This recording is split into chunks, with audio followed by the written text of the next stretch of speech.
The next scenario has to do with refusal of treatment, and I'm not talking about the refusal of a patient not wanting to take their insulin or not wanting to take their blood pressure medication, this basic kind of stuff. I'm talking a little bit about a more intense situation. So the scenario goes, an adult patient with a severe psychiatric condition refuses to take essential medications, which have previously been effective in managing their symptoms.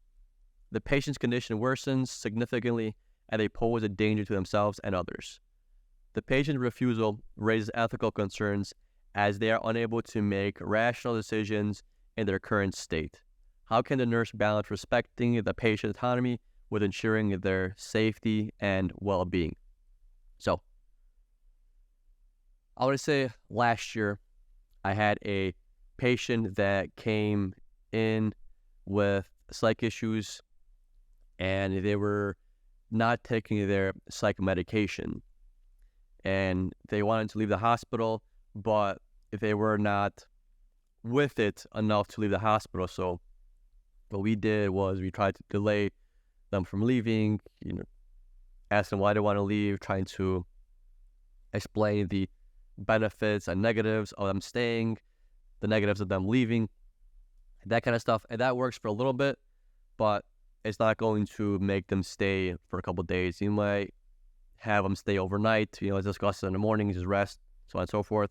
So you could convince them for a little bit the night, but then the next morning comes and they're back at it. They're adamant they want to leave, but they don't know what's going on.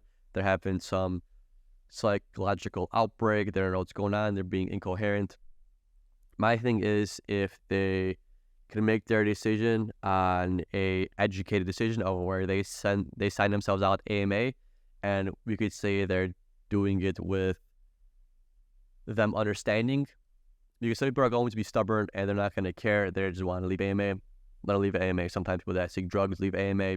They're technically with it. We know why they're there.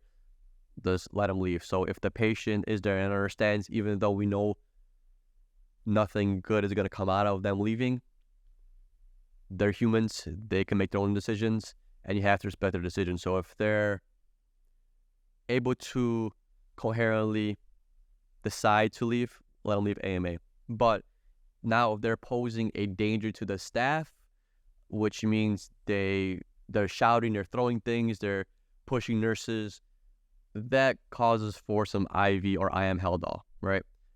Then we got to put them down, unfortunately. And at that point, we're not going to let them leave the hospital. So we're going to need to medically restrain them or physically restrain them, because now they're being dangerous. They're posing a danger. So we call security, give them some Haldol, give them some medication, because you have to calm them down. Because if they're going at like a rage, there's no being able to talk to them. You're risking too much. A nurse could get hit, could get stabbed, could get knocked out, people could get hurt, a CNA could get hurt, a doctor could get hurt, anybody in the unit could get hurt. So once they become violent, then that enters a whole different situation, a whole different scenario. It's time for us to de-escalate the situation in almost, I want to say, in any means necessary, because they're obviously not understanding what's going on and they're not behaving like, I want to say, a normal person. So in this situation, if they're having some kind of psychiatric outbreak and they're posing a risk to somebody, we got to put them down, guys. We got to put them down. But if they're with it, they can make their own decision. They're just frustrated and they're just stubborn and they're angry, they're upset, but they're with it. Just have them sign the paperwork, go on way, have them do their drugs. If they are pronounced down on the scene, bring them back. They come back, stated ventilated. It's their own decision. You can't hold everyone's hand through life. And if they're with it, let them make the decision, even though you know that the consequences are going to be severe by them signing themselves out AMA. If they're being violent, non-coherent, keep them in the hospital. Posing a risk, keep them in. If they're with it, bye-bye, AMA.